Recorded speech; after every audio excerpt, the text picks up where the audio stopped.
اسماء بنت ابی بکر کہتی ہیں کہ میں رسول اللہ صلی اللہ علیہ وسلم کی زوجہ محترمہ عائشہ رضی اللہ تعالی عنہا کے پاس ایسے وقت آئی جبکہ سورج کو گہن لگ رہا تھا اور لوگ کھڑے ہو کر نماز پڑھ رہے تھے۔ کیا دیکھتی ہوں وہ بھی کھڑے ہو کر نماز پڑھ رہی ہیں۔ میں نے کہا کہ لوگوں کو کیا ہو گیا ہے، تو انہوں نے اپنے ہاتھ سے آسمان کی طرف اشارہ کر کے کہا سبحان اللہ۔ میں نے کہا کیا یہ کوئی خاص نشانی ہے، تو انہوں نے اشارے سے کہا کہ ہاں، تو میں بھی آپ کے ساتھ نماز کے لیے کھڑی ہو گئی۔ آپ نے اتنا قیام فرمایا کہ مجھ پر غشی طاری ہونے لگی اور میں اپنے سر پر پانی ڈالنے لگی۔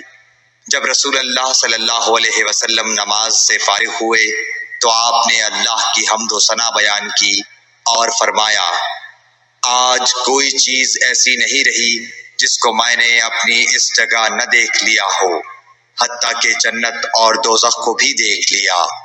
اور مجھ پر یہ وحی کی گئی ہے کہ تم لوگوں کو قبروں میں آزمایا جائے گا، دجال جیسی آزمائش یا اس کے قریب قریب۔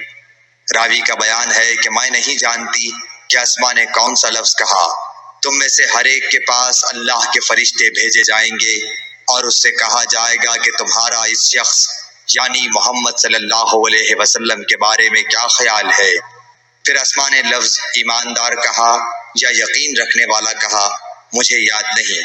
بہرحال وہ شخص کہے گا کہ محمد صلی اللہ علیہ وسلم اللہ کے سچے رسول ہیں، وہ ہمارے پاس نشانیاں اور ہدایت کی روشنی لے کر آئے، ہم نے اسے قبول کیا، ایمان لائے اور آپ کا اتباع کیا۔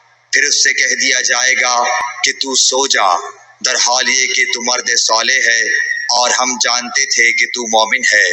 اور بہرحال منافق یا شکی آدمی، اسماء نے کون سا لفظ کہا مجھے یاد نہیں، جب اس سے پوچھا جائے گا کہے گا کہ میں کچھ نہیں جانتا، میں نے لوگوں کو جو کہتے سنا وہی میں نے بھی کہہ دیا۔ صحیح بخاری حدیث نمبر 184۔